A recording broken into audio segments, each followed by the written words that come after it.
China में एक और वायरल डिजीज़ जो कि बहुत ही फैटल है, टिक द्वारा फैलती है, अभी रिपोर्ट की गई है। This is known as SFTS, severe fever with thrombocytopenia syndrome. नमस्कार, मैं हूं डॉक्टर सीमा सिंह। आज बात करते हैं कि चाइना में रिसेंटली इस साल की बात करें तो एक डिज़ीज़ है जो कि टिक्स के द्वारा फैलती है। वो रिपोर्ट की गई है जिसमें कि टोटल 37 लोग इससे इन्फेक्टेड पाए गए हैं। ईस्ट चाइना के जियांगसू प्रोविंस में डायग्नोज किए गए जिन्हें कि SFTS था। ये जो डिज़ीज़ है ये एक नोवेल बुनिया वायरस, एक वायरस है, उससे ही होती है, लेकिन इसे फैलाने का काम करते हैं टिक्स।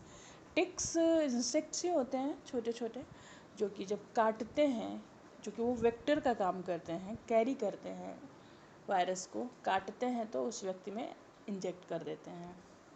एक्सपर्ट्स ने वहाँ पे वार्न भी किया है कि ये पर्सन टू पर्सन ट्रांसमिट हो सकती है। प्रॉब्लम की बात तो यही है कि ह्यूमन टू ह्यूमन ट्रांसमिशन इसका हो सकता है। उनका मानना है कि कुछ केस रिपोर्ट भी किए गए हैं इसके। प्रीवियस केसेस की बात करें तो virus can be transmitted from infected animals और people to others via blood, respiratory tract and wounds. Blood के द्वारा ट्रांसमिशन होता है इसका, रेस्पिरेटरी ट्रैक्ट के द्वारा होता है, और वुंड्स, घावों को, अगर कोई घाव है कहीं पे, उसके द्वारा भी होता है। There is a report that a patient who was infected with the novel Bunya virus 3 years ago and died later had infected 16 people. एक रिपोर्ट है वहाँ पे कि 3 साल पहले एक व्यक्ति जो इससे संक्रमित था, इस वायरस से, उसकी जब डेथ हो गई थी तो उसकी डेड बॉडी के कांटेक्ट में आए हुए 16 लोग इन्फेक्ट हो गए थे। और क्योंकि ब्लीडिंग हो रही थी, उसको बहुत सीवियर इन्फेक्शन था, तो उस केस में ब्लीडिंग होती है, तो उस ब्लड उसके कांटेक्ट में आने की वजह से 16 लोग इन्फेक्ट हो गए थे।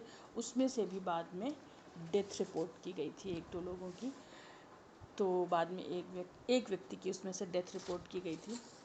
तो इसमें यह है कि जो मेडिकल स्टाफ है और जो फैमिली मेम्बर्स हैं पेशेंट के, उन्हें प्रिवेंटिव प्रोटेक्टिव मेजर्स रखने बहुत ज़रूरी हैं। जैसा कि अभी हम कोरोना वायरस पैंडेमिक के समय बहुत ही प्रिवेंटिव प्रोटेक्टिव मेजर्स के ही सहारे जी रहे हैं, तो वैसे ही कुछ इसमें भी प्रोटेक्टिव मेजर्स ज़रूरी हैं। क्योंकि वहाँ पे जो एक्सपर्ट्स हैं उनका कहना है कि लोगों को जंगल में या झाड़ी ऐसी जगहों पे नहीं जाना चाहिए, क्योंकि टिक्स ऐसी जगहों पे ही ज़्यादातर पाए जाते हैं। अच्छी बात यह है कि टिक्स कांट फ्लाई, टिक्स उड़ नहीं सकते हैं, तो वो जिस पर्टिकुलर जगह हैं वहीं पे होंगे, तो अगर उस टेरिटरी में जाना अवॉइड कर लिया जाए तो सेफ़ रहेगा। इसमें ख़तरे की बात यही है कि ह्यूमन टू ह्यूमन ट्रांसमिशन वाली बात है। अदरवाइज़ अब अपने आप को आप टिक्स से बचा लेंगे तो आप इससे बचे रहेंगे।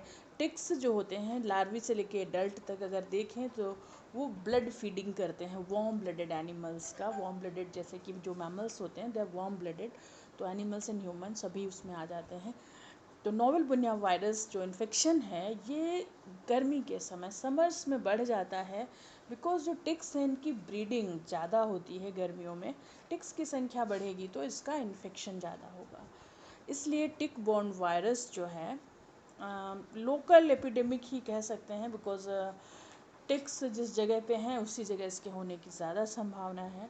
और इस समय तो कोरोना पैंडेमिक चल रहा है, तो वैसे भी कोई चाइना के कांटेक्ट में, चाइना में मुझे नहीं लग रहा कोई जाएगा कुछ समय तक, तो पैंडेमिक होने का इस वक्त इसका ख़तरा नहीं है। ये जो नोवेल बुनिया वायरस है ये सबसे पहले 2009 में डिस्कवर किया गया था चाइना में ही, वहाँ के सेंट्रल चाइना के हेनान में और ईस्ट चाइना के अनहुई प्रोविंस में। इसकी फैटेलिटी रेट 1% to 5% बताई जाती है। और इसमें भी कोरोना वायरस की तरह ही जो ओल्डर पीपल हैं, जो बुजुर्ग हैं, उनको बीमार होने का और उनकी डेथ का ज़्यादा ख़तरा रहता है। इसमें प्रॉब्लम की वही बात है कि यहाँ पर भी वही प्रॉब्लम है, देयर इज़ नो वैक्सीन और स्पेसिफिक मेडिसिन। ना तो वैक्सीन है, ना तो इसके लिए कोई स्पेशल दवाई है। अगर इसके अर्ली सिम्टम्स की बात करें कि क्या होते हैं सिम्टम्स, जैसे कि फटीग है, मतलब कि थकान हो जाती है, फीवर हो जाता है, नोज़िया, वॉमिटिंग, ये सारे अर्ली सिम्टम्स हैं। रैशेस भी पड़ जाते हैं कभी कभी।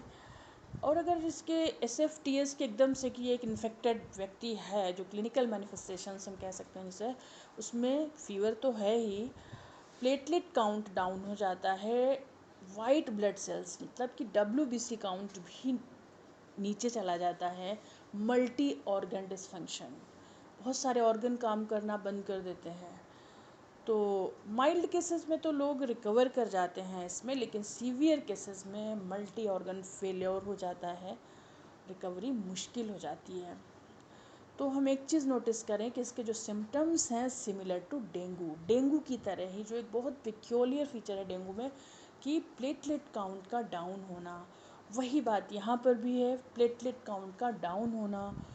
SFTS क्यों कह रहे हैं, severe fever with thrombocytopenia syndrome. Thrombocytopenia का मतलब ये है कि प्लेटलेट काउंट का कम होना, thrombocytes are known as platelets.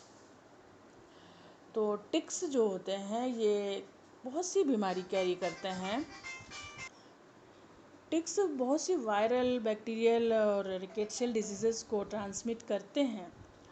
बड़ी कॉमन डिजीज़ है लाइम डिजीज़, जिसके लिए टिक्स वेक्टर का काम करते हैं। ये एक बैक्टीरियल डिजीज़ होती है, that is endemic to North America and Eurasia. Eurasia का मतलब यूरोप और एशिया, जिसमें कि इंडिया भी आ जाता है। तो ऐसे रिलैप्सिंग फीवर है, टाइफस है, एक बहुत सारी डिजीज़ कैरी करते हैं, लेकिन ये एक नई बीमारी का पता चला है जिसके वायरस को टिक्स ट्रांसमिट करते हैं।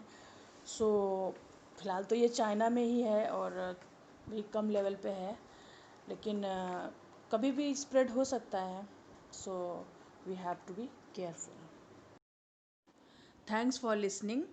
यदि आपको वीडियो अच्छा लगा हो तो प्लीज़ लाइक कीजिए और चैनल को सब्सक्राइब कीजिए। Thank you.